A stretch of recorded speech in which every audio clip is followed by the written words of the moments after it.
So let's say there is a triangle ABC. अगर मुझे किसी भी ट्राइंगल का एरिया निकालना है, एरिया मतलब हो जाता है ये पूरा सरफेस कितना है।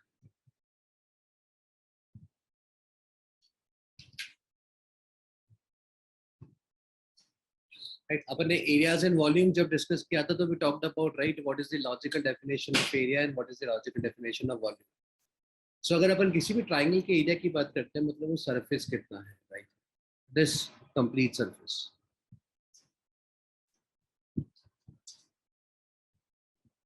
अगर आपके पास ट्राइंगल की 3 साइड्स गिवन है, सबसे पहला तरीका एरिया निकालने का, इसमें मेरे को तीनों साइड्स पता होनी चाहिए। तो एंगल ए के सामने वाली साइड को अपन स्मॉल ए बोलते हैं, एंगल बी के सामने वाली साइड को अपन स्मॉल बी बोलते हैं, और एंगल सी के सामने वाली साइड को अपन स्मॉल सी बोलते हैं। This is how we represent the sides, right, ताकि हमें पता है अगर मैं बात कर रहा हूँ स्मॉल ए तो मुझे मालूम है कि एंगल ए के सामने वाली साइड्स की मैं लेंथ की बात कर रहा हूँ। If I am saying small B तो मैं एंगल बी के सामने वाली साइड की बात कर रहा हूँ। तो small A, small B, small C are the respective 3 sides of the triangle. Angles की बात करते हैं तो अपने पास इंटीरियर एंगल्स होते हैं, राइट, ये 3 इंटीरियर एंगल्स होते हैं जिनका सम अपन ने लास्ट क्लास में देखा था कि इन तीनों का सम कितना आएगा, 180 डिग्रीज आता होगा। So right now I am trying to find out the area of this triangle if all the 3 sides are known to me. So area of the triangle will be given by under root of s into s minus a, s minus b, s minus c. यहाँ पे ए B सी तो मुझे पता है, A B सी तो क्या है, मेरे ट्राइंगल की तीनों साइड्स हैं। What is this S? S over here represent the semi perimeter. Semi मतलब क्या हो जाता है, हाफ। जैसे अपन बात करते हैं एनुअली, सेमी एनुअली, राइट, तो सेमी मतलब हाफ, पेरीमीटर मतलब the length of the outer surface, right, मतलब अगर ट्राइंगल की अपन बात करेंगे तो perimeter is the sum of all the 3 sides. या इन शॉर्ट अगर मैं एकदम लेमन लैंग्वेज में बात करूं कि पेरीमीटर क्या होता है, अगर इस पॉइंट ए पे तुम खड़े और तुम्हें वॉक करके, राइट, वापस घूम के ए पे आना है तो आपका डिस्टेंस कितना हो जाएगा? मेरा डिस्टेंस हो जाएगा यहाँ से यहाँ तक का C, then A, then B. तो C plus A plus B would be my parameter, perimeter. अगर सपोज करो यहाँ पे अपने पास ट्राइंगल की जगह मान लो कोई और फिगर आ जाए, लेट्स से ऐसा कुछ फिगर बना दिया। So now I have 5 sides, और अगर कोई मुझे यहाँ पे बोले कि पेरीमीटर कितना हो जाएगा तो मैं क्या बोलूँगा, A B plus B C plus C D plus D E plus E A, this would be my perimeter. तो यहाँ पे पेरीमीटर अपन लिख लेते हैं। तो आए ना, पेरीमीटर का मतलब क्या हो जाता है, सारी की सारी साइड्स का सम। तो जिस पॉइंट से आप स्टार्ट करोगे, अगर आपको वॉक करके वापस उसी पॉइंट पे आना है तो आपने कितना डिस्टेंस ट्रेवल किया, ये आपका पेरीमीटर कहलाएगा। तो अगर ट्राइंगल में पेरीमीटर की बात करेंगे तो कितना हो जाएगा, ए प्लस बी प्लस सी, और सेमी मतलब क्या हो जाएगा, हाफ। तो मैं एस की वैल्यू कितना बोल सकता हूँ, A plus B plus C by 2। This is the semi perimeter. तो अगर किसी ट्राइंगल की 3 साइड्स गिवन है तो अपन उसका सेमी पेरीमीटर निकाल सकते हैं, that will be equal to A plus B plus C by 2। और उसका एरिया कैसे निकालेंगे, अंडर रूट। अंडर रूट मतलब स्क्वायर रूट निकालना है। स्क्वायर रूट किसका निकालना है, S into S minus A into S minus B into S minus C. ये अपने पास पहला फॉर्मूला हो गया किसी भी ट्राइंगल के एरिया निकालने का। इस फॉर्मूले को यूज करने के लिए मुझे तीनों साइड्स पता होनी चाहिए। अगर मेरे को तीनों साइड्स पता होंगी तो मैं किसी भी ट्राइंगल का एरिया निकाल के दे सकता हूँ using this particular formula. Now this formula is valid for all sort of triangles, चाहे आपका ट्राइंगल आइसोसेलेस है, इक्विलेटरल है, राइट एंगल है, स्केलिन है, कैसा भी ट्राइंगल क्यों ना हो, ये फॉर्मूला हमेशा वैलिड होगा। बस इस फॉर्मूले में हमारी रिक्वायरमेंट क्या है, हमारे पास तीनों साइड्स की लेंथ होनी चाहिए। What is the second form? अगर मेरे पास मान लो कोई ट्राइंगल है एबीसी, अब इस केस में मुझे मान लो सिर्फ अपोजिट साइड पता है, बी सी, ए के अपोजिट वाली साइड, ये लेंथ मुझे पता है कि ए होगी। इसके अलावा मुझे क्या दिया हुआ है, मुझे यहाँ पे ए से परपेंडिकुलर ड्रॉप कर दो, यहाँ पे बी से। If I drop a perpendicular from one of the vertex on the opposite side, तो इस परपेंडिकुलर को अपन क्या बोलते हैं, height of the triangle. Vertex से अपोजिट साइड पे परपेंडिकुलर ड्रॉप कर दिया, ये हाइट होगी। तो एक ट्राइंगल की अगर मैं बात करूं तो मेरे पास तीन अलग अलग हाइट्स हो जाएंगी, है ना, बिकॉज अगर मैं ए से परपेंडिकुलर डालूंगा तो फिर मेरे पास let's say this point is D, तो मैं ए डी को हाइट बोलूंगा। जब मैं बी से परपेंडिकुलर डालूंगा तो बी से परपेंडिकुलर ए सी के ऊपर आएगा ना, तो फिर मैं बीई को हाइट बोलूंगा। और अगर मैं सी से परपेंडिकुलर डालूं तो वो ए बी के ऊपर आएगा, लेट्स से सी एफ, तो मैं सी एफ को हाइट बोलूंगा। So whenever we talk about the height of a triangle, we always talk about with respect to the base. जैसे अगर मैं BC की बात करूंगा, BC is my base, right? तो अगर मैं BC की बात करूंगा तो BC के कॉरस्पॉन्डिंग जो आप हाइट लोगे वो आप लोगे AD। अगर मैं AC साइड की बात करता हूँ तो इसके कॉरस्पॉन्डिंग अगर आप हाइट लोगे तो आपकी हाइट हो जाएगी BE। और अगर मैं AB साइड लूंगा तो इसके कॉरस्पॉन्डिंग जो आप हाइट लोगे वो हाइट हो जाएगी CF, राइट। तो किसी भी ट्राइंगल की अपन जब हाइट की बात करते हैं तो we always talk with respect to the base, right. अब किस बेस के रिस्पेक्ट में बात कर रहे हैं, क्योंकि मेरे पास तीन अलग अलग हाइट्स होंगी ना, और तीनों हाइट की वैल्यूज अलग अलग हो सकती हैं। हो सकता है एडी की वैल्यू कुछ और आ रही होगी, बी की कुछ और आ रही होगी, सी एफ की कुछ और आ रही होगी। सो आई कैन नेवर से कि AD BE and C F all three of them are equal. So अगर मैं बोलूँ मैं ट्राइंगल की हाइट की बात कर रहा हूँ तो तुम मालूम कैसे करोगे कि मैं कौन से हाइट की बात कर रहा हूँ। उसके लिए हमें हमेशा हमारा बेस का कंटेक्स्ट रखना पड़ेगा कि मैं इस बेस के रेस्पेक्ट में आपसे हाइट की बात कर रहा हूँ। सो अगर आपके पास बेस और उसका कॉरस्पॉन्डिंग हाइट पता है तो एरिया ऑफ अ ट्राइंगल आप कैसे निकालोगे। Area of a triangle would be equal to half into base. Base कितना है अपना BC, इनटू उस बेस के कॉरस्पॉन्डिंग हाइट कौन सी है AD।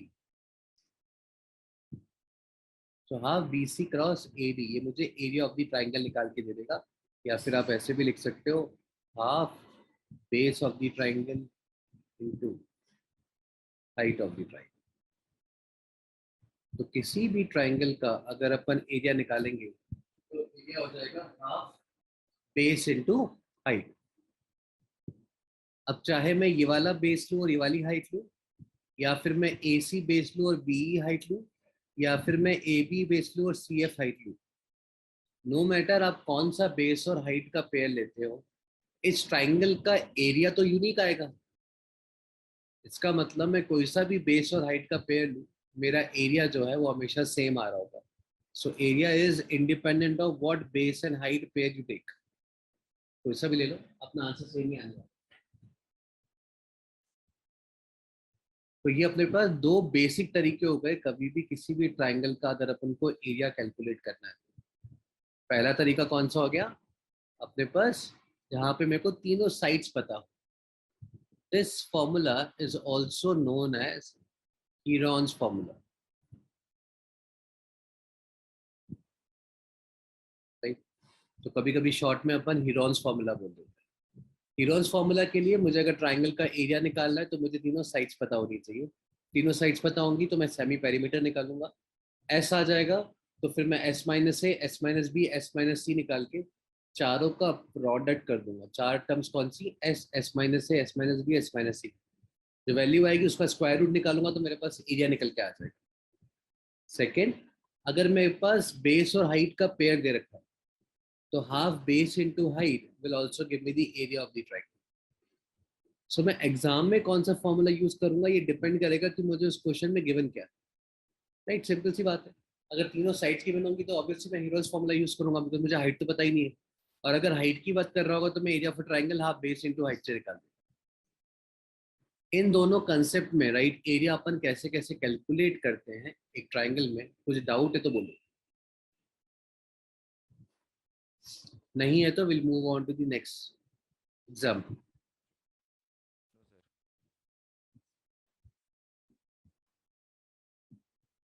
अभी सपोज करो किसी ने मुझे बोला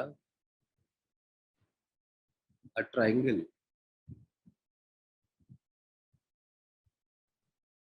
with sides 6, 8 and 10 respectively. Find the area of the triangle. फटाफट से निकाल के देखो क्वेश्चन में क्या बोल रहा है, a triangle with side 6, 8 and 10, right, you have to find the area of this particular triangle. Simple सा क्वेश्चन है, तीनों साइड्स गिवन है, तुम्हें मालूम है तीनों साइड्स गिवन होंगी तो हमें हीरोज फार्मूला यूज करना है। फटाफट हीरोज फार्मूला यूज करो और देखो तुम्हारा आंसर कितना आ रहा है।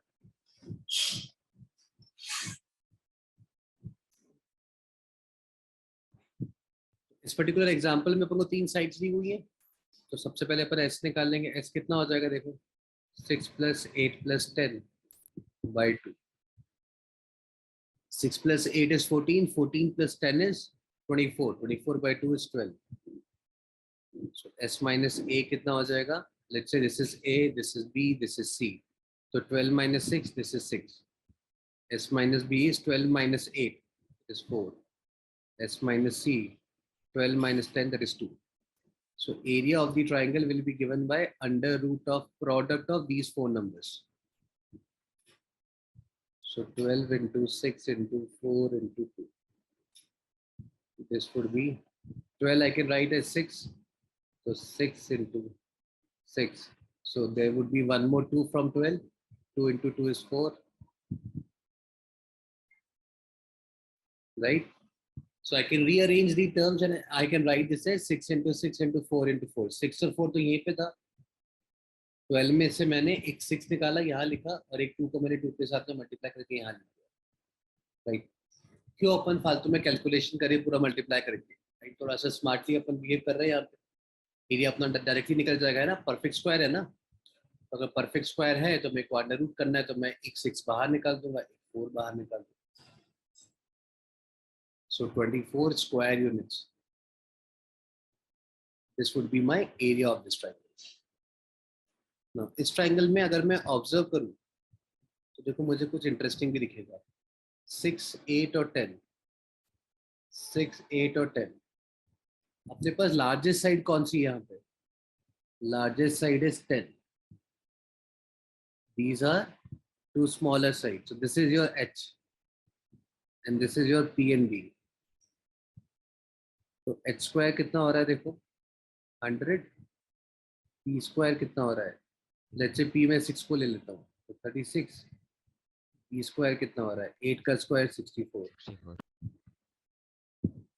दिख गया ना सबको, P square plus B square कितना हो जाएगा, 36 + 64, that is equal to 100, with nothing but hypotenuse whole square। इसका मतलब ये जो मेरे पास साइड्स है 6, 8 और 10, ये तो अपना पाइथागोरन ट्रिपलेट को फॉलो कर रहा है। Yes. इसका मतलब मुझे एक राइट एंगल ट्राइंगल मिल जाएगा। Yes.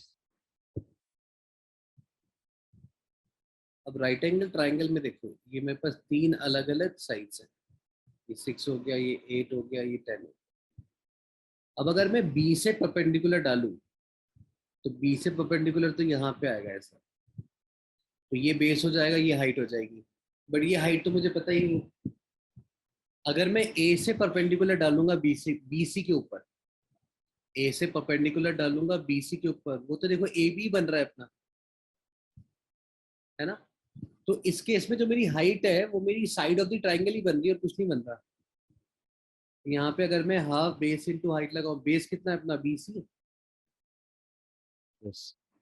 और हाइट क्या हो जाएगी BC के ऊपर perpendicular from A, so AB, so half BC into AB, so half 6 into 8।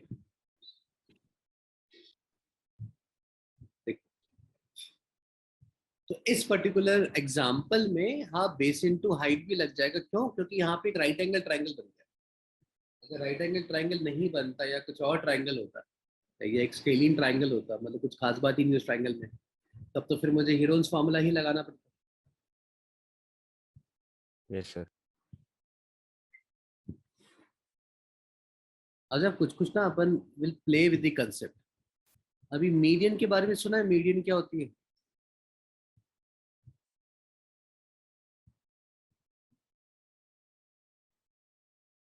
Median is the line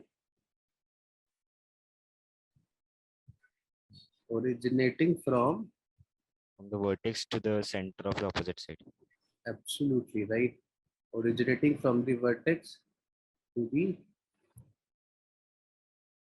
midpoint of opposite side.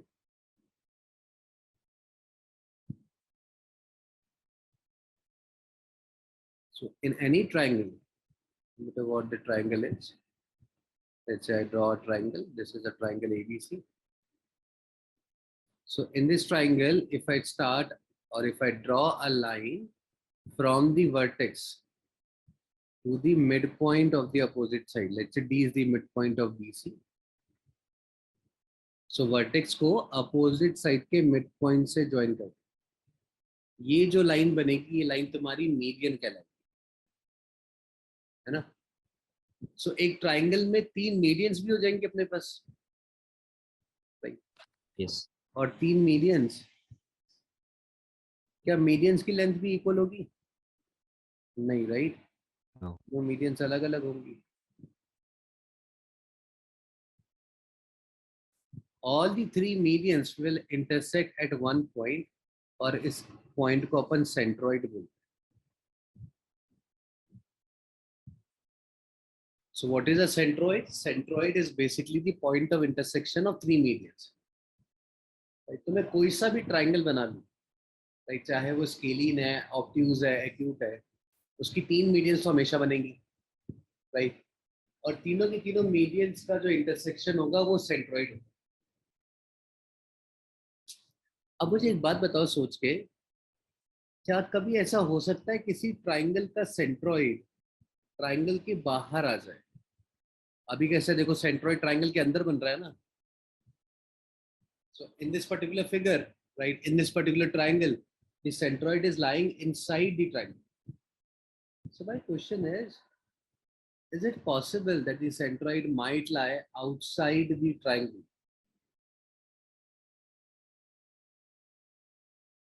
फिर ऑब्ट्यूस में, हाँ श्लोक क्या बोल रहा है?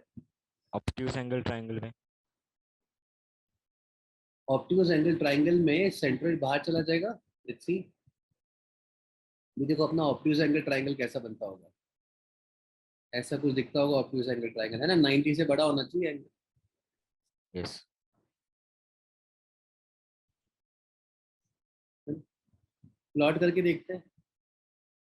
चलो, अब बीसी का मिड पॉइंट कहाँ होगा? यहाँ होगा. ठीक है, तो ये बन गया मेरा एक मीडियन, है ना? एसी का मिड पॉइंट कहाँ होगा? लॉजिकली सोच के देखो ना, अगर मैं वर्टेक्स को अपोजिट साइड के मिड पॉइंट से ज्वाइन करूंगा, तो क्या तुम्हारी मीडियन कभी ट्राइंगल के बाहर बनेगी?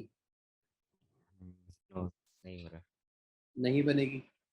अगर मेरा मीडियन ही ट्राइंगल के बाहर नहीं जाएगा, तो उसका इंटरसेक्शन ट्राइंगल के बाहर कैसे चला जाएगा?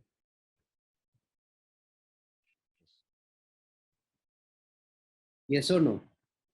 आप कोई सा भी ट्राइंगल बना लो, आप अपोजिट वर्टेक्स को सामने वाली साइड के मिड पॉइंट से ज्वाइन करोगे, वही मीडियन होगी, और 3 मीडियन का इंटरसेक्शन जो होगा वही सेंट्रोइड होगा. Yes.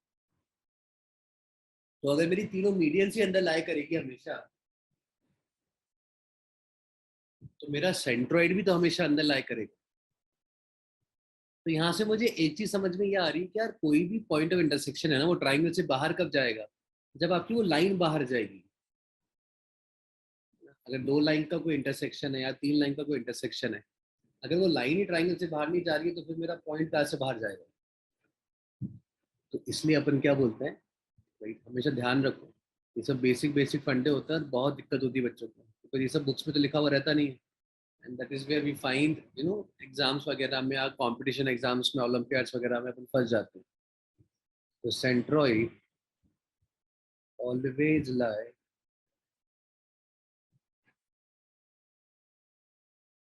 inside the triangle. No matter what triangle you take, centroid will always lie inside the triangle. जैसे अपन पीछे बात करें, जब अपन ने हाइट बनाया था, 3 हाइट्स का राइट जो इंटरसेक्शन होता है, इसको अपन ऑर्थो सेंटर बोलते हैं। डिटेल में अपन कभी बाद में देखेंगे, आज नहीं, सिर्फ मैं पॉइंट के नाम दे रहा हूँ। सो एक ट्राइंगल में अगर आप तीनों हाइट्स बनाओगे, right, all the three perpendiculars, तो वो आपके इंटरसेक्ट होंगे ऑर्थो सेंटर। सो मीडियंस का इंटरसेक्शन को अपन क्या बोलते हैं? सेंट्रोइड। हाइट्स के इंटरसेक्शन को अपन क्या बोलते हैं? Ortho centre. हाइट को ना कुछ कुछ लोग एल्टीट्यूड भी बोलते हैं, तो कंफ्यूज मत होना between the altitude and the height. So altitude and height are same. जैसे अपन भी बात करते हैं, अपन जैसे बिल्डिंग्स वगैरह की बात करते हैं, तो we normally talk about in terms of height, height of the building, height of the man and so on. लेकिन जब भी अपन ज्योग्राफी में चले जाते हैं, राइट, माउंटेन्स वगैरह इन सब की बात करते हैं, राइट, या फिर कोई अपना जैसे हिल स्टेशन होता है, तो we don't talk about the height, we talk about the altitude, right, कि सी लेवल से कितना एल्टीट्यूड है। इस तरह की नॉर्मल बातें करते हैं। So heights and altitude, they mean the same as far as triangles are concerned. They are synonym to each other. समझ में आया? मीडियन क्या होगा, एल्टीट्यूड्स क्या होते हैं, उनके इंटरसेक्शन को अपन ऑर्थो सेंटर और सेंट्रोइड बोलते हैं। सेंट्रोइड हमेशा ट्राइंगल के अंदर लाई करेगा, right. So now let's say मेरे पास क्वेश्चन है कि एक ट्राइंगल है मेरे पास ए बी सी,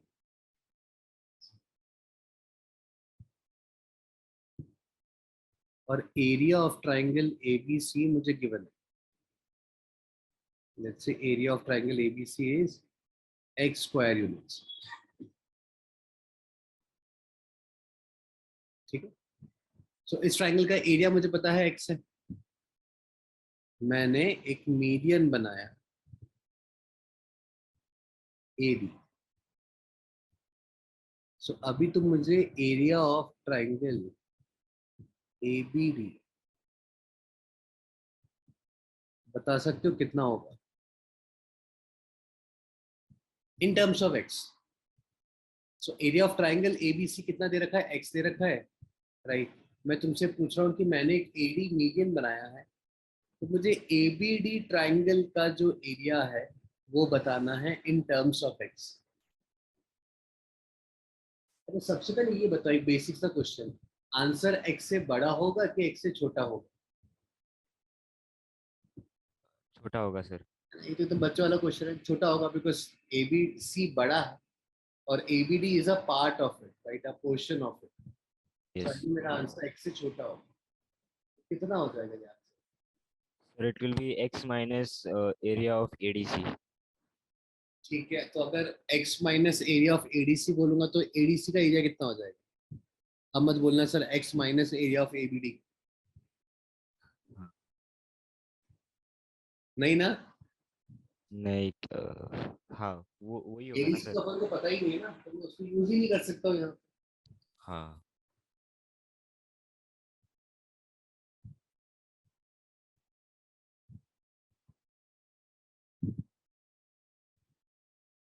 देखो, एरिया निकालने के कौन कौन से दो फॉर्मूले पता है तुमको? कीरोन्स फॉर्मूला पता है, और हाफ बेस इनटू हाइट पता है। सर, दोनों ट्राइंगल्स कॉन्ग्रुएंट है तो एरिया सेम होगा ना दोनों का। दोनों ए बी ट्राइंगल कॉन्ग्रुएंट हैं, ये कैसे मालूम चला?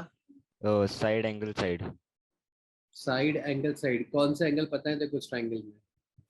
सर ए अच्छा एडी एडी भी 90 नहीं है। मैंने कहा 90 बनाया है, मैंने मीडियन बनाई है, एल्टीट्यूड थोड़ी ना बनाया। हाँ। ये थोड़ी ना परपेंडिकुलर होगी हमेशा, कभी हो सकती है किसी पर्टिकुलर केस में, but not always median is perpendicular. Okay.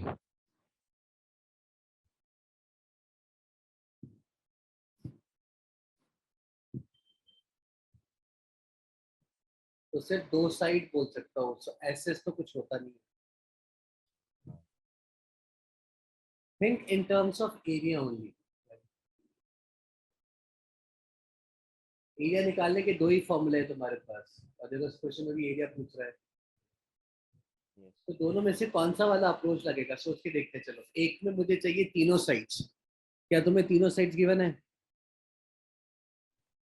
नहीं। नहीं। एक में चाहिए मुझे बेस और हाइट। बेस तो चलो चलो बीसी हो जाएगा, बीसी के ऊपर बात कर रहे हैं, हाइट गिवन है नहीं, तो एक में एक चीज गिवन नहीं है और एक में तीन चीज गिवन नहीं है, तो कौन सा वाला अप्रोच लगाओगे? चूज तो मुझे इन दोनों में से ही करना है। तो कई बार नहीं था अपनी लाइफ में अपन को चूज करना पड़ता है between a bad and a worst, एक गुड तो होता ही नहीं। सिमिलरली यहाँ पे भी क्या है, दो अप्रोचेस है अपने पास एरिया निकालने की, एक में ज्यादा वेरिएबल्स, एक में कम वेरिएबल्स है, या तो मुझे कुछ गिवन ही नहीं है, तो मैं हाँ बेस इनटू हाइट वाला यूज करूंगा। That's a hint. अभी सोच के देखो, हाफ बेस इनटू हाइट वाले को यूज करके क्या तुम एरिया ऑफ एबीडी निकाल सकते हो कि नहीं निकाल सकते? इसका एरिया एक्स है, ठीक है। सो लेट्स से मैं बेस को, ये लेंथ है ना मेरे पास, ये बेस है, इसको ए ले लेते हैं और इस हाइट को अपन एच ले लेते हैं। So area of the triangle कितना है मेरे पास? A B C, half, height को मैंने एच लिया, राइट, एडी को नहीं, हाइट को। सो हाइट के लिए अपन क्या करेंगे, ए से एक परपेंडिकुलर ड्रॉप करेंगे ना, लेट्स से ये परपेंडिकुलर है, ठीक है। So half A into H, ये होगा area of the triangle, this is equal to x. Sorry, तो यहाँ से मुझे मिल जाएगा ए एच की वैल्यू कितनी होगी, 2x। यस और नो? यस। अब मुझे निकालना है ए बी डी ट्राइंगल का एरिया। इसका एरिया निकालेंगे तो मैं क्या करूंगा, half base, base B D into कुछ हाइट होगी इसकी, चलो हाफ, बी डी कितना हो जाएगा, डी तो मिड पॉइंट था ना, तो जितना बी सी है उसका हाफ बी डी होगा कि नहीं होगा? Yes. So B D will be equal to A by two, B C का half into H one. H one क्या होगा देखो, ए बी डी ट्राइंगल में बी डी बेस है, तो मैं हाइट कैसे निकालूंगा, ए वर्टेक्स से परपेंडिकुलर ड्रॉप करूंगा बीडी पे, तो ए से परपेंडिकुलर ड्रॉप करोगे बीडी पे तो यही बनेगा ना, वापस से ए ई बनेगा, बनने वाला है। तो जो ए बी डी ट्राइंगल का हाइट बनेगा वो मेरा एच ही है और कुछ नहीं है। यस। यहाँ से मुझे क्या मिल जाएगा, ए एच बाई 4, और ए एच कितना है मेरा, 2x। सो 2x/4, 2x/4 कितना हो जाएगा, x/2। तो एरिया ऑफ ट्राइंगल एबीडी कितना आ गया अपने पास, x/2। तो अगर एबीडी का एरिया x/2 है, तो जैसा श्लोक ने कहा था कि मैं एडीसी का एरिया कितना बोल सकता हूँ, x माइनस एबीडी, तो एडीसी का एरिया भी x/2 आ जाएगा। Yes. So this area is x/2, this area is x/2। ये क्लियर हुआ कि नहीं हुआ? Yes sir. राइट, तो मैं यहाँ पे एक प्रॉपर्टी लगा सकता हूँ, अपन इसको याद कैसे रखेंगे, median, median divides the triangle,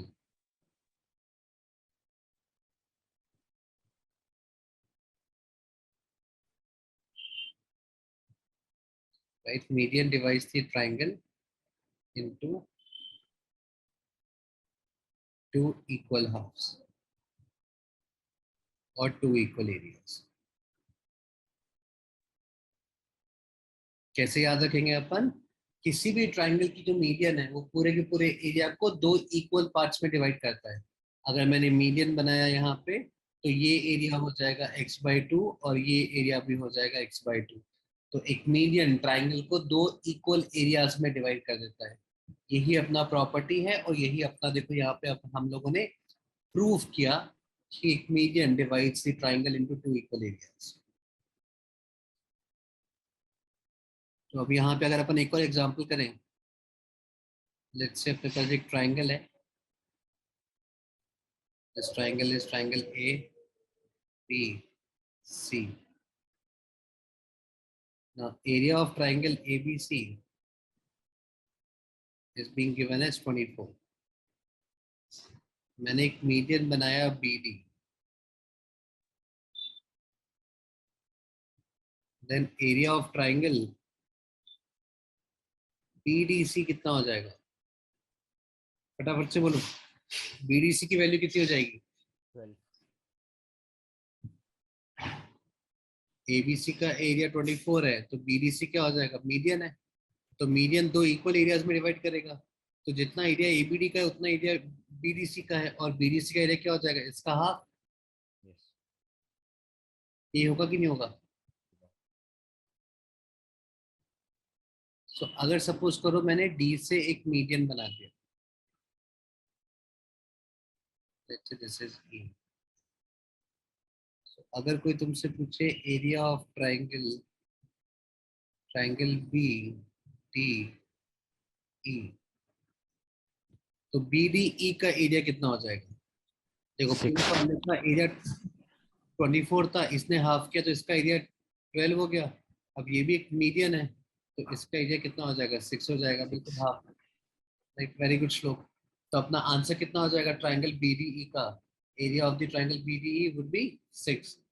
अब देखो एग्जाम में क्या करता है, वो ऐसे एक मीडियन बनाएगा, यहाँ से एक मीडियन बनाएगा और यहाँ से एक और मीडियन बना देगा,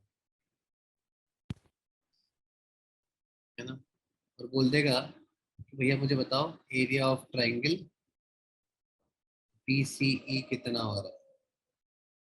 नहीं, तो हमें कुछ नहीं करना है, बड़ा वाला इसको हाफ करेगा, ये इसको हाफ करेगा, ये इसको हाफ कर देगा, तो मेरा आंसर कितना हो जाएगा, 3 स्क्वायर यूनिट्स। तो यहाँ पे हम रूल क्या लगा रहे हैं कि एक मीडियन ट्राइंगल को दो इक्वल एरियाज में डिवाइड करेगा। देखो यहाँ तक क्लियर हुआ, हीरोन्स फॉर्मूला, फिर अपना हाफ बेस इनटू हाइट, फिर हमने बात किया मीडियन का, और मीडियन एरियाज को किस तरह से कट करता है।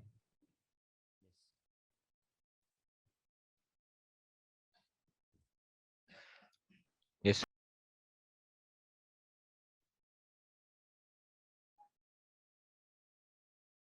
सपोज करो अपने पास दो पैरेलल लाइंस है, जैसे सब लाइन L1, जैसे सब लाइन L2। मैंने 3 पॉइंट्स दिए यहाँ पे, ए बी एंड सी,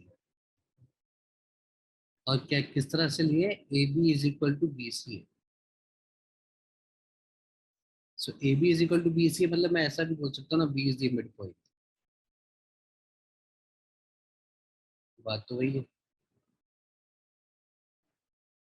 सो मैंने एक ट्राइंगल बनाया ए बी के साथ में,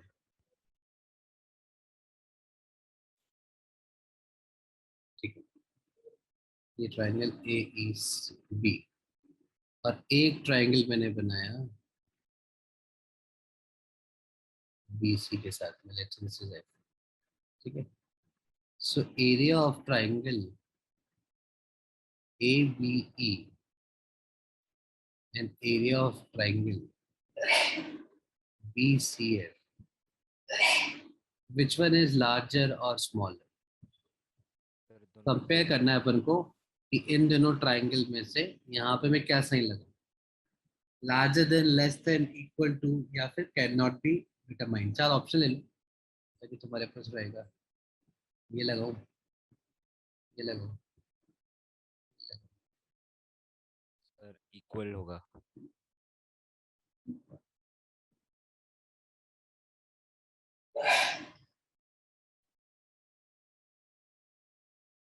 क्या होगा? इक्वल इक्वल होगा। क्यों? इक्वल होगा सर दोनों अरे areas. Why why? Sir because height same है पैरेलल लाइन से, इसलिए, और बेसिस भी सेम है। बिल्कुल राइट। दो पैरेलल लाइंस है तो उनके बीच का डिस्टेंस हमेशा सेम होगा ना। तो अगर मैं यहाँ से परपेंडिकुलर डालूंगा और यहाँ से परपेंडिकुलर डालूंगा, देखो इसका परपेंडिकुलर बाहर आएगा, बट कोई दिक्कत नहीं है, लेंथ हाइट तो दोनों की सेम ही आ जाएगी। इसका बेस बी सी है, इसका बेस ए बी है, तो ए बी ई का ट्राइंगल का area would be half into A B into the H, और इस ट्राइंगल का area half B C into H. दोनों सेम ही होंगे बिकॉज ए बी और बी सी भी सेम है, तो आंसर इज सेम। तो यहाँ पे देखो मुझे एक और इंटरेस्टिंग चीज मालूम चलती है, किसी भी ट्राइंगल का हाइट जो है, जो परपेंडिकुलर है, राइट, ये हाइट मेरा ट्राइंगल के बाहर भी बन सकता है। अगर मैं इस ट्राइंगल को गौर से देखूं बी सी एफ को, So look at BCF. The height of this triangle from the vertex F is outside the triangle. Whereas in triangle ABE, the height of this triangle when dropped from the vertex E lies inside the triangle. So अगर height मेरा बाहर जा सकता है, इसका मतलब फिर height का जो intersection वाला point होगा, 3 heights होंगी ना, तो उनका जो intersection होगा वो भी triangle से बाहर जा सकता है. और इनका intersection क्या था? ऑर्थो सेंटर था, right? So ortho center can lie outside the triangle, right? Whereas the centroid that we talked about, centroid will always lie inside the triangle. So ortho center बाहर जा सकता है, हमेशा बाहर नहीं होगा, बाहर जा सकता है. बाहर कब जाएगा? जब मेरा एल्टीट्यूड बाहर चला जाएगा. मेरा एल्टीट्यूड बाहर कब जा रहा है? देखो ट्राइंगल कैसा है, BCF. BCF ट्राइंगल तुम्हें कैसा दिख रहा है? ये एंगल ऑब्ट्यूज एंगल है. तो ऑर्थो सेंटर बाहर कब जाएगा?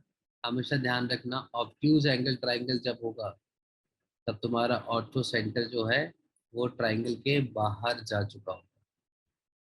क्यों बाहर जाएगा वो भी हमने डिस्कस किया, राइट? क्योंकि अगर आपका ऑब्ट्यूज एंगल ट्राइंगल है तो आपका जो हाइट है वो आपका बाहर चला गया है.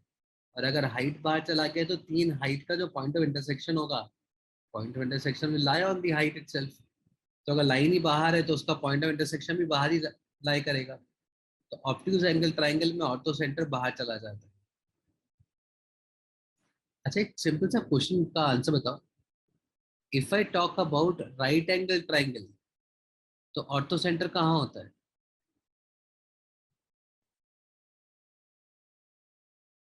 ऑर्थो सेंटर अपन ने क्या बोला? तीनों हाइट का point of intersection. So right angle triangle में ऑर्थो सेंटर है कहाँ पे?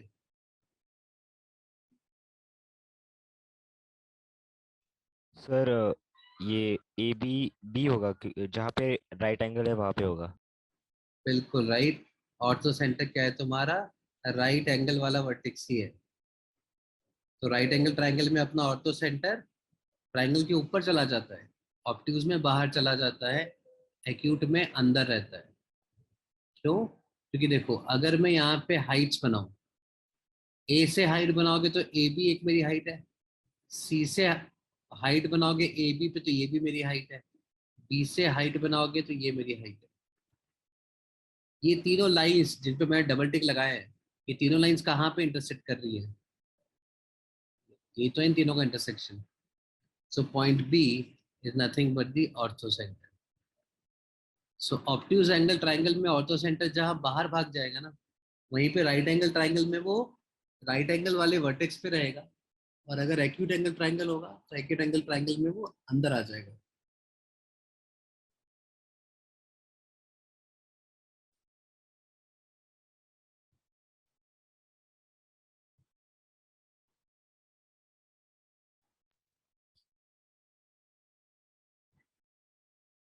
अगला क्वेश्चन देखो.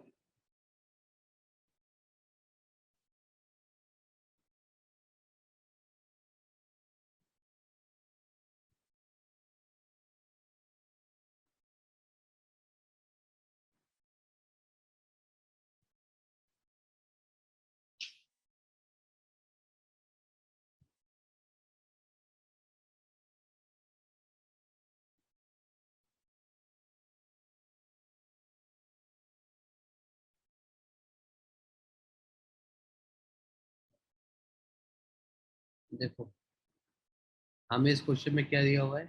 The base of two triangles are in the ratio 5:3 and their heights are in the ratio 3:4. तो दो ट्राइंगल के बेस का रेशियो दिया हुआ है, हाइट का रेशियो दिया हुआ है. हमसे पूछा क्या है? वो पूछ रहा है कि find the ratio of their areas. तो अगर एरियाज का रेशियो निकालूंगा तो कितना आ रहा है?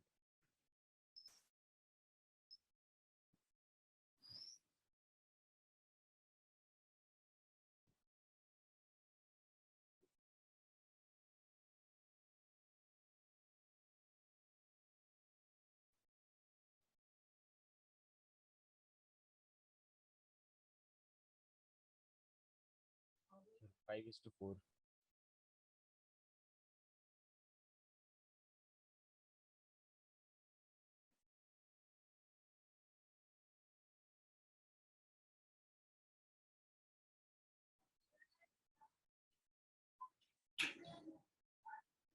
सर 5:4।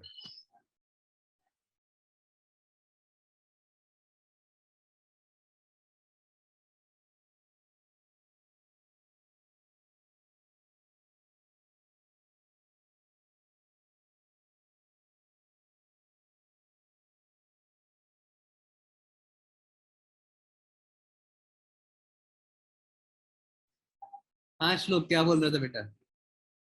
सर 5:4 है रेशो। 5:4, बिल्कुल। कैसे निकाला?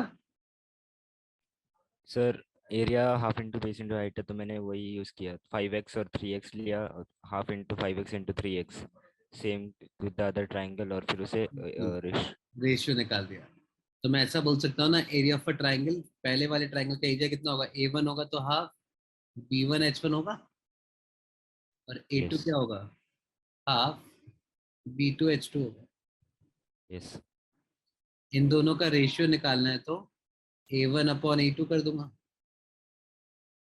वही जो तूने किया मैं वही कर रहा हूँ। तूने उसको 5x 3x लेके कर दिया है, मैं उसको डायरेक्टली कर रहा हूँ। यस।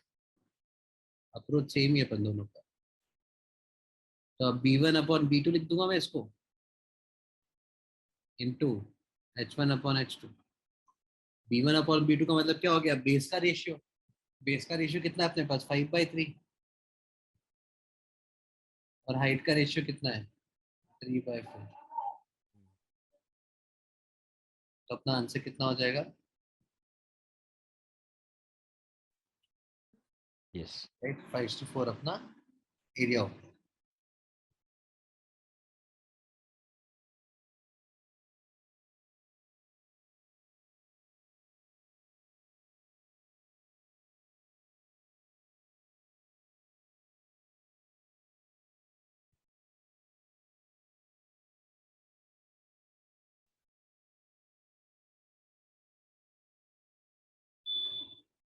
एबीसी का एरिया एक्स है ना?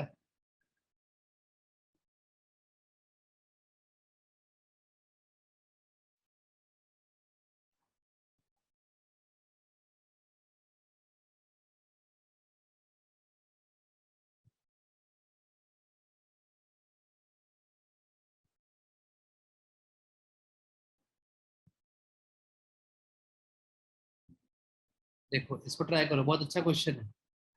क्या बोल रहा हूँ मैं? Area of the triangle ABC is x. एक ट्राइंगल है अपने पास एबीसी, उसका एरिया अपने पास एक्स आ रहा है, ये अपन को मालूम है। अभी क्वेश्चन ये है कि मैंने हर साइड को ना के से मल्टीप्लाई कर दिया। फॉर एग्जाम्पल एक्सिस साइड अगर 5 थी तो मैंने 5k कर दिया, 6 थी तो मैंने 6k कर दिया। तो तीनों साइड को मैंने के कोई अपना नंबर होगा, उस नंबर से मैंने मल्टीप्लाई कर दिया तीनों साइड्स को। अब तीनों साइड को आप मल्टीप्लाई कर दोगे तो आपकी लेंथ चेंज होगी ना। लेंथ अगर चेंज होगी तो मेरा एरिया भी चेंज हुआ होगा। अब मुझे ये निकालना है कि मेरा नया एरिया जो है ना वो कितना हो गया होगा। देखो क्वेश्चन क्लियर हुआ ना सबको? Yes sir. आंसर ट्राई करो फटाफट से, कैसे करोगे? देखो भाई जनता पार्टी, यहाँ पे क्या बोल रहे हैं अपन? हर साइड को अपन ने मल्टीप्लाई कर दिया के से। सर मैंने नंबर्स लिया तो क्या हो रहा है कि एरिया का डबल हो रहा है, और रूट जिससे हमने मल्टीप्लाई किया है, मतलब के से मल्टीप्लाई किया, तो रूट क्या आ रहा है? तो 2x रूट के आंसर आ रहा है। नहीं, देख, एबीसी अगर मान लो साइड से, तो अगर तुमने ट्राइंगल का एरिया निकाला होगा पहले, तो तुमने क्या किया होगा? √S/S - A into S - B into S - C, ये किया होगा ना? और S की जगह क्या लिखा होगा? S होगा तुम्हारे पास A+B+C/2। हाँ समझो, तो तुमने ये लिखा होगा। S की जगह मैं ABC की टर्म्स में लिख रहा हूँ।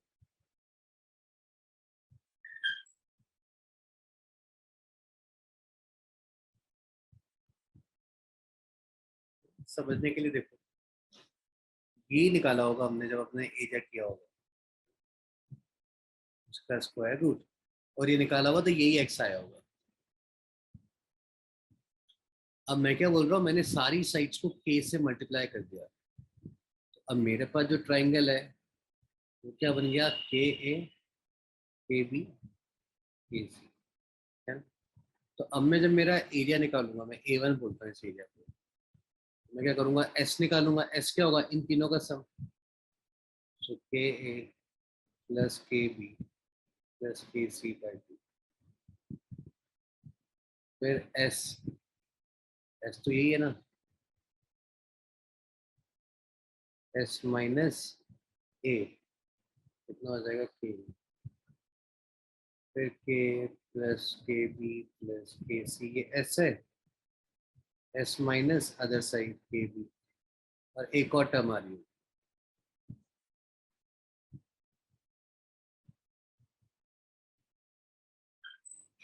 इन्हीं चारों का प्रोडक्ट आ रहा होगा ना A1 के अंदर।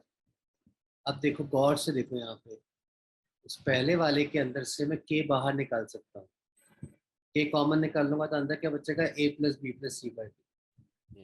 आई एम राइटिंग A1 ओवर, इसमें से K बाहर निकाल दिया, क्या बच गया A plus B plus C by to.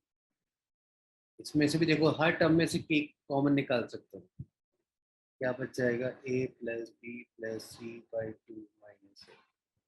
इधर भी हर टर्म में से K बाहर निकाल सकते हो, A plus B plus C by two minus B. इसमें से भी K बाहर निकाल सकते हो। आ रहा है समझ में, मैंने हर टर्म में से K बाहर निकाल लिया। अब अंडर रूट के अंदर देखो how many times do I have K, 4 times. So K multiplied 4 times, this will be equal to K raised to power 4,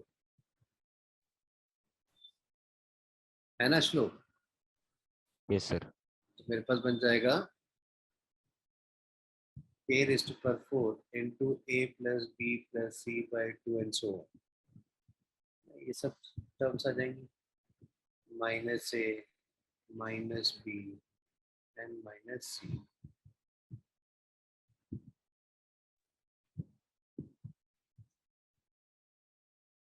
अब K raised to power 4 का अंडर रूट, तो बाहर क्या आ जाएगा K स्क्वायर, K स्क्वायर। और जो under root में बचेगा वो तो यही वैल्यू बचेगी, यस। उसको मैं x बोल सकता हूँ। तो मेरा नया एरिया क्या हो जाएगा, A1 आ जाएगा K स्क्वायर x। तो अगर किसी ट्राइंगल का एरिया x गिवन है और उसकी आप सारी साइड्स को K से मल्टीप्लाई कर देते हो, तो अपना जो नया एरिया होगा वो K स्क्वायर से मल्टीप्लाई हो जाएगा। ओके। राइट। और यस देखो सर। अगर तुम याद करोगे क्लास में, तुमने जब सिमिलर ट्राइंगल्स पढ़ा होगा, सिमिलर ट्राइंगल्स में अपन क्या बोलते थे, दो सिमिलर ट्राइंगल्स के एरियाज का रेशियो क्या होता है, उनके साइड के रेशियो के स्क्वायर के बराबर होता है ना? यस। ये जो दोनों ट्राइंगल सिमिलर है कि नहीं है,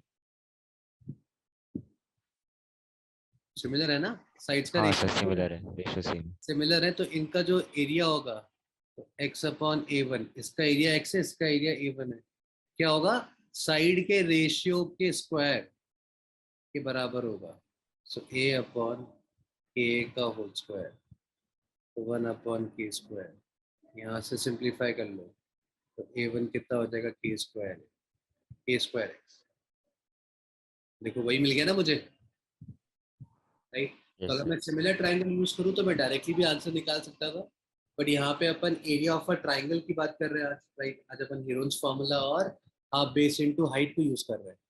तो अगर मैं हीरोन्स फार्मूला को यूज करूँ, बिकॉज यहाँ पे तीनों साइड्स की बात हो रही है ना, K से मल्टीप्लाई कर दिया आपने तीनों साइड्स को, तो इससे मैंने यहाँ पे हीरोन्स फार्मूला लगाया और वहां से मुझे मालूम चला कि new area would be equal to K square into x। Yes. Are we clear till this particular point? Yes sir. Superb, right? So that is all for this particular class. We'll meet on next Sunday, right? So we'll continue the journey of triangles, right? So we'll learn more about triangles and their properties and stuff, yes sir. right? So till then, enjoy your week, right? Prepare well and take care.